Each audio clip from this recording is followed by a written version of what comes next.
will be forthcoming in the next year, a product that actually builds in the cost of non-financial services as opposed to having the institutions absorb the costs. And then we'll also be looking at an alternate model where we are facilitating linkage directly to a provider of these kinds of services and helping them to do some costing as to, what would be the appropriate price, charge youth to offer these kinds of services, to offer non-financial services. Are youth willing to pay? So these are all things that we'll be looking at in the coming year with Yemen, but more of a cost coverage approach for the forthcoming project. Great, thanks.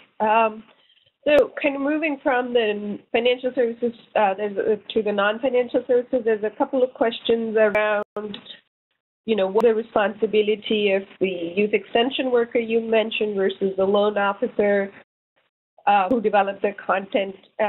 Did MEDA do it for each of the institutions, and was it kind of relevant? And then also, can you give us a sense of the profile of these youth extension workers? Were they part-time volunteers or paid staff? I'll take on the youth extension officers, and Elena, I would encourage you to take on the loan officers. Excuse me. So